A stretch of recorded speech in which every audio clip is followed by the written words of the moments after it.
حدیث پاک میں آتا ہے کہ ملک الموت اترتا ہے، اس کے ساتھ 4 فرشتے ہوتے ہیں. وہ چاروں فرشتے آتے ہیں، اس کی پٹائی شروع کر دیتے ہیں.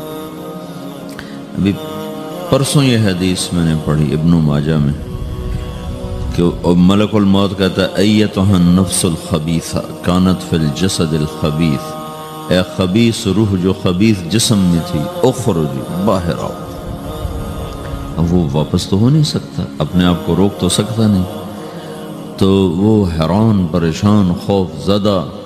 تو اس کے جواب میں اس کو ملک الموت کہتا ابشری ابشری بحمیم وغساق وآخر من شکلہ ازواج، تیار ہو جا خوفناک عذاب کے لیے اور کھولتے پانیوں کے لیے، کانٹے دار جھاڑیوں کے لیے اور بے شمار عذاب کی شکلوں کے لیے.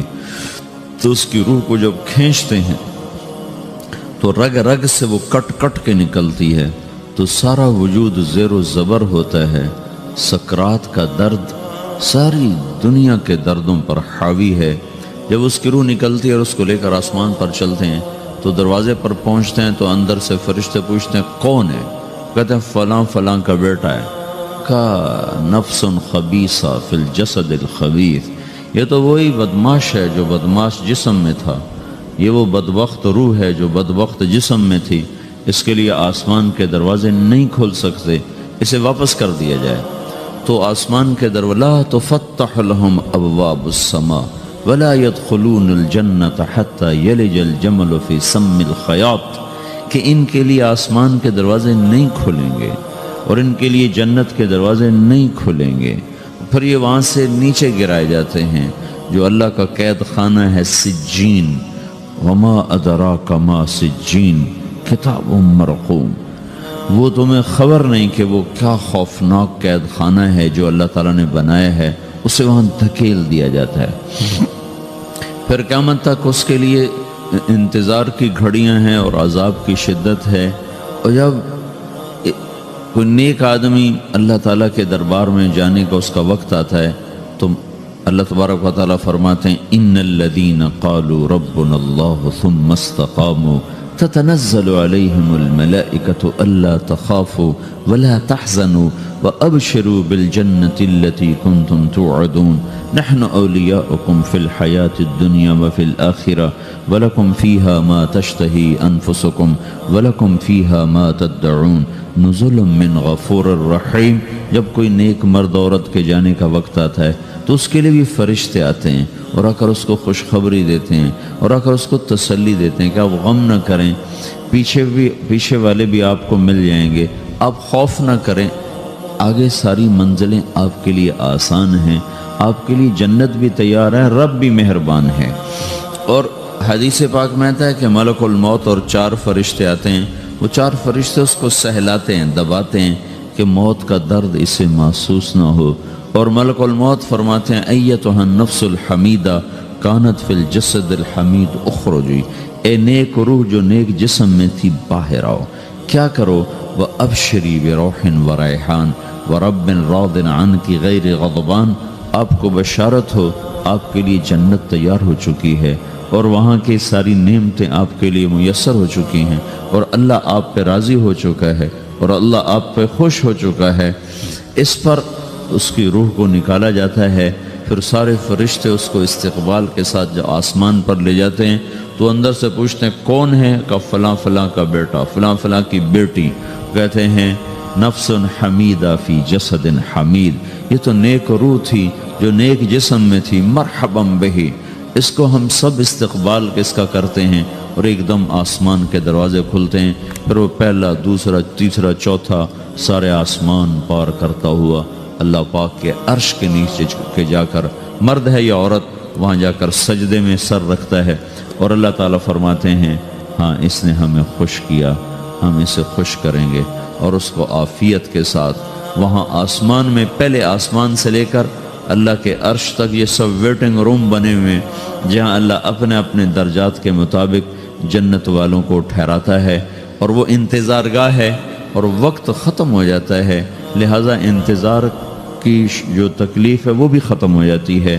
وقت ختم تو انتظار کا احساس ختم اور ٹائم کے گزرنے کا احساس ختم۔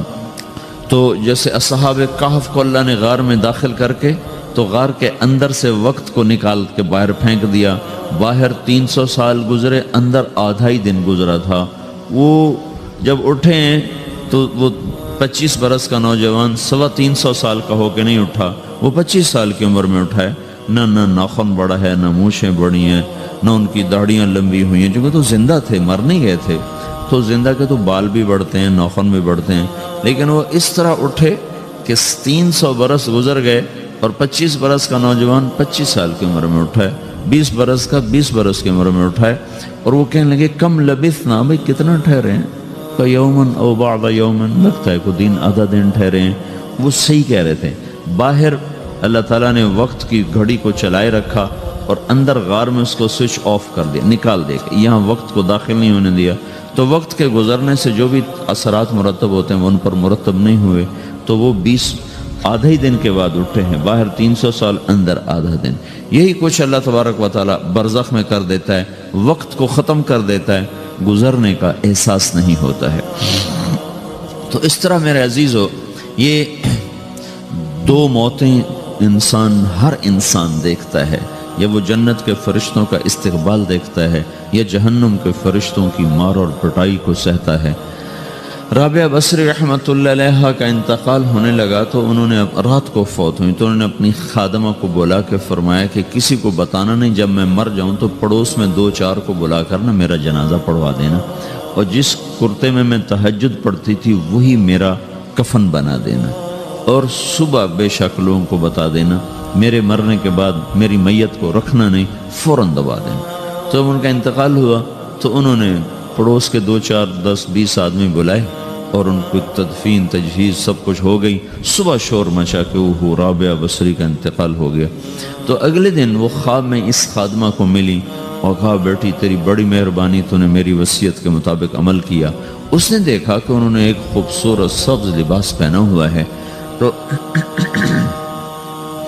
وہ فرمانے لگی، انہوں نے سوال کیا کہ آپ کے ساتھ قبر میں کیا ہوا؟ تو وہ کہنے لگی کہ میرے پاس منکر نکیر آئے تھے اور مجھ سے کہنے لگے من رب کی، تیرا رب کون ہے؟ تو میں نے کہا سبحان اللہ، 40 برس جس کو میں نہ بھلا سکی اس کو 4 ہاتھ زمین میں آ کے میں بھول جاؤں گی۔ ان کا 42 برس کی عمر میں انتقال ہوا تھا۔ تو وہ کہنے لگے سبحان اللہ، جس کو میں 40 برس نہ بھلا سکی میں اسے 4 ہاتھ زمین کے اندر آ کے بھول جاؤں گی۔ تو منکر نکیر کہنے لگے اس کا کیا حساب لینا؟ پھر انہوں نے پوچھا کہ وہ آپ کا وہ کرتا کہاں گیا تہجد والا جس میں آپ کو کفن دیا تھا؟ کہا وہ اللہ نے مجھ سے لے لیا ہے اور میرے اعمال کے خزانے میں رکھ دیا ہے، قیامت کا دن میرا وہ کرتا بھی میرے ترازو میں تولا جائے گا، اور مجھے یہ لباس پہنایا ہے جو جنت کا لباس ہے۔ یہ بھی ایک موت ہے۔ اس طرح بھی لوگ مرتے ہیں۔ اور دوسری بھی ایک موت ہے، ہمارے علاقے کی بتا رہا ہوں، اپنے علاقے کی۔ ایک زمیندار مر گیا، اس کی قبر کھودی، ساری بچھوؤں سے بھری ہوئی، ایسے جیسے چیونٹیاں پھر رہی ہوتی، تو انہیں وہ بند کر کے دوسری کھودی، ساری بچھوؤں سے بھری ہوئی، پھر وہ بند کر کے تیسری کھودی، ساری بچھوؤں سے بھری ہوئی۔ قبرستان میں اتنے بچھو کہاں سے آ گئے؟ یہ زمین کے بچھو نہیں ہے، یہ آخرت کی بلائیں ہیں جس کے ساتھ اب اس سے قیامت تک رہنا ہے اور گزارا کرنا ہے۔ تو یہ 2 طرح کی موتیں روزانہ لوگ مرتے ہیں، روزانہ لوگ مرتے ہیں۔ جب نماز کا وقت ہوتا ہے ملک الموت ساری دنیا کا چکر لگاتا ہے اور دیکھتا ہے کون پڑھ رہا ہے کون نہیں پڑھ رہا، کون پڑھ رہا ہے کون نہیں پڑھ رہا۔ جو نماز کی پابندی کرتا ہے اس کی موت آسانی سے ہوتی، جو نماز میں غفلت کرتا ہے اس کے ساتھ موت کے وقت شدت اور سختی اختیار کی جاتی۔ تو بھائیو، یہ ایک جسم ہے، ایک روح ہے۔ روح باقی رہنے والی چیز ہے، جسم مٹ جاتا ہے، پھر اللہ سے قیامت کے دن نیا جسم عطا فرمائے گا، ایک نیا جسم دیا جائے گا۔ روح وہی ہے جو اللہ کے خزانوں میں جمع ہو جاتی ہے۔ نافرمان کی سیاہ کالی روح ہوتی ہے، فرمان بردار کی روشن چمکدار روح ہوتی ہے۔ تو اللہ نے کچھ تقاضے جسم کے رکھے ہیں اور کچھ روح کے رکھے ہیں۔ جسم کے تقاضے پورے نہ کرو تو یہ پریشان ہو جاتا ہے، روح کے تقاضے پورے نہ کرو تو یہ پریشان ہو جاتی ہے۔ روح کی پریشانی جسم سے زیادہ ہے، چونکہ روح کی طاقت جسم سے زیادہ ہے۔ جسم مٹی سے بنا ہے اس کی غذا بھی مٹی سے نکلتی ہے، روح آسمان سے ہے، اس کی غذا بھی آسمان سے ہے۔ روح کا تعلق جب تک اللہ سے نہیں جڑتا اس سے بھوک اور پیاس لگتی رہتی ہے۔ جسم کو جب تک روٹی اور پانی نہ ملے یہ تڑپتا اور پریشان رہتا ہے۔ جیسے اللہ تعالیٰ نے ہمارے جسم میں روٹی اور پانی کی طلب کو بے ساختہ رکھ دیا ہے۔ میں بیان کے دوران بھی پانی پی رہا ہوں، آپ دیکھ رہے ہیں کہ مجھے میرا حلق سوکھ جاتا ہے، مجھے طلب محسوس ہوتی ہے پانی، حلق سوکھتا ہے پانی کی طرف بھاگتے ہیں، بھوک لگتی ہم روٹی کی طرف بھاگتے ہیں۔ یہ ایک ایسا اندر میں آٹومیٹک سسٹم ہے کہ ہم اس کو آف نہیں کر سکتے۔ یہ سوتے سوتے بھی بھوک کی وجہ سے آنکھ کھل جاتی، سوتے سوتے پیاس کی وجہ سے آنکھ کھل جاتی ہے۔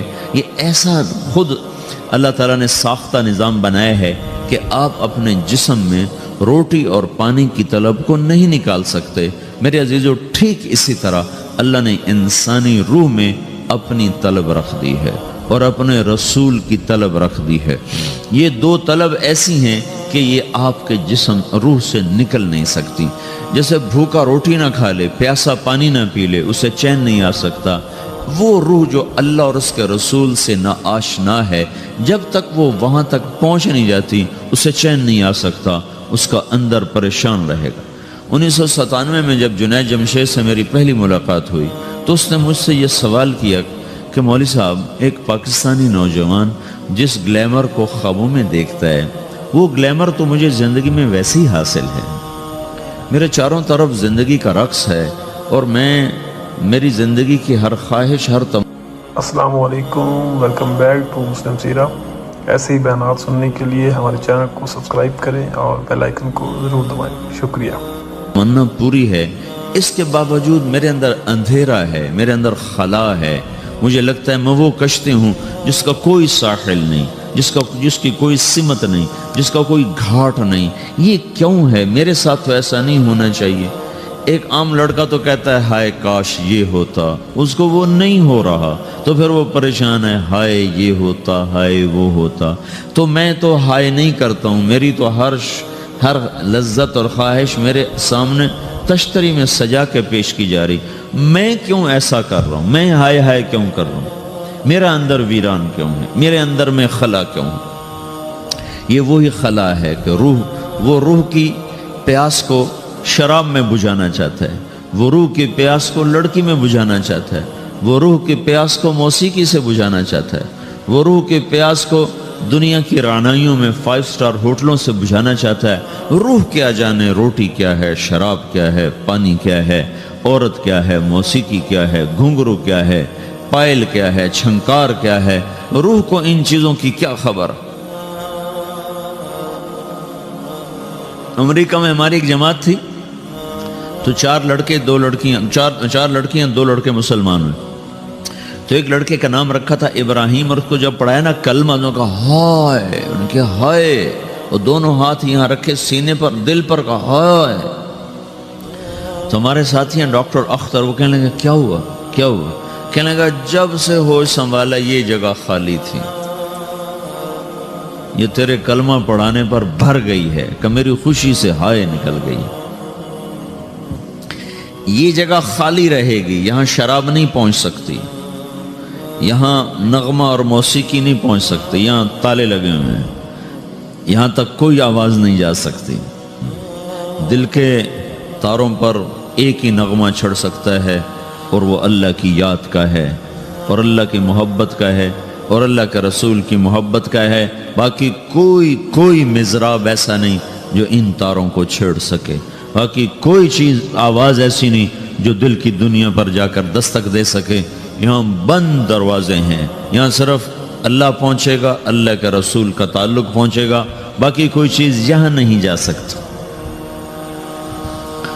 تو چونکہ آج ہمارا علم غلط ہو گیا، پنکھا بند کرو، ہمارا علم غلط ہو گیا ہے، تو ہم نے ان دنیا کی چیزوں کو سب کچھ سمجھ کر اس کی دوڑ لگانا شروع کر دی ہے۔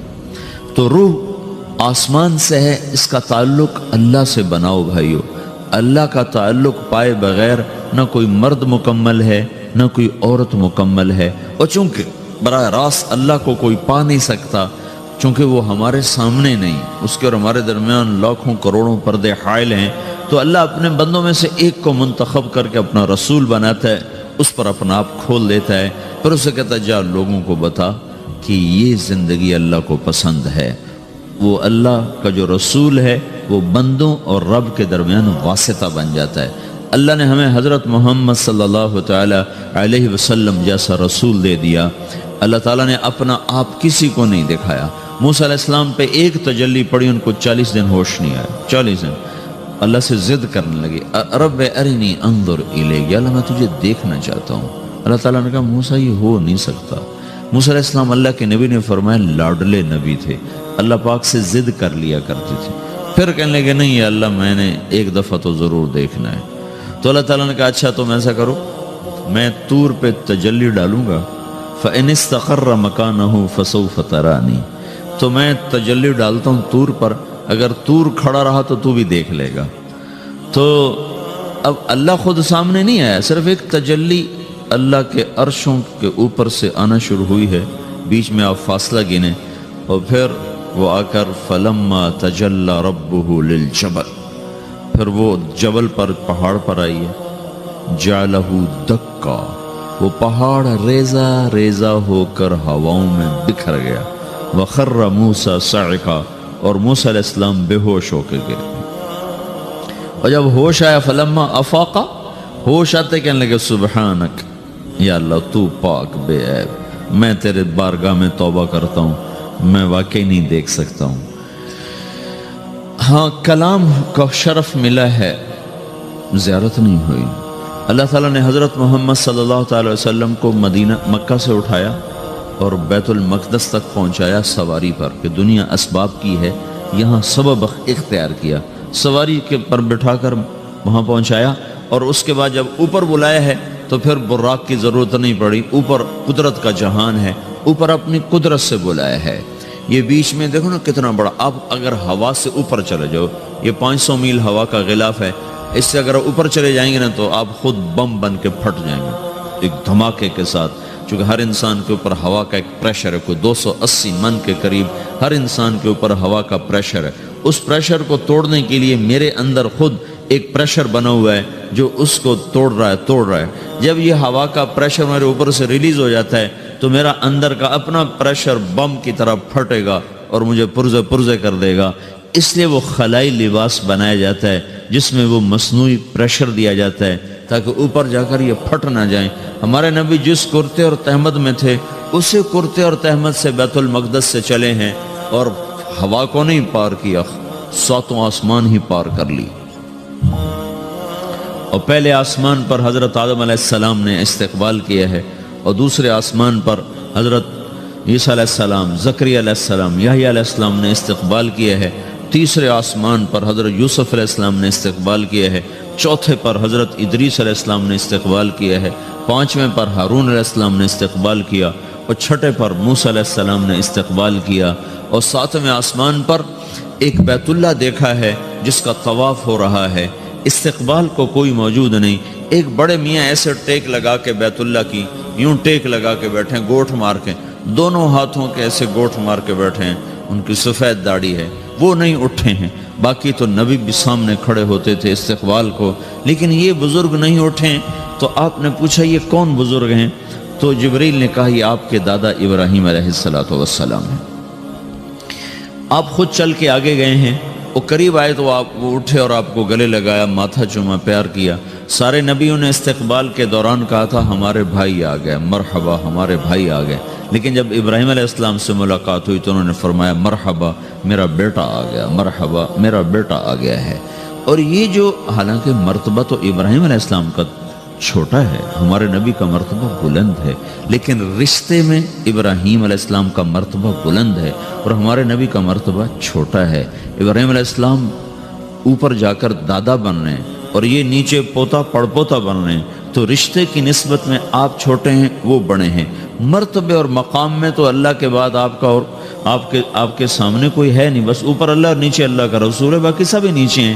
لیکن یہ امت کو سبق دینا تھا کہ اللہ تعالیٰ کو معلوم تھا کہ آنے والی یہ جو نسل ہے یہ ماں باپ کے نافرمان ہوں گی۔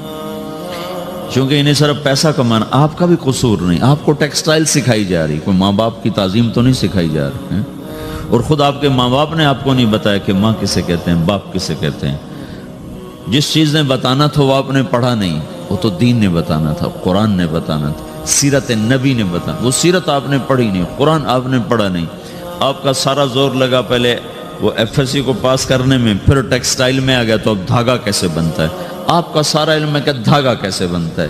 یہ علم آپ نہیں پڑھ رہے کہ انسان کیسے بنتا ہے، یہ مشین کیسے چلتی ہے، آپ یہ سیکھ رہے ہیں۔ یہ انسان کیسے چلے یہ کسی ادارے میں نہیں سکھایا جا رہا۔ وہ اداروں کا یہ موضوع ہی نہیں کہ انسان بناؤ، اداروں کا موضوع ہے بس روبوٹ بناؤ جنہیں بس دھاگا بنانا آتا ہو، کسی کو دوائی بنانی آتی ہو، کسی کو حل بنانا آتا ہو، کسی کو بم بنانا آتا ہو، کسی کو کپڑا بنانا آتا ہو، کسی کو لوہا بنانا آتا ہو،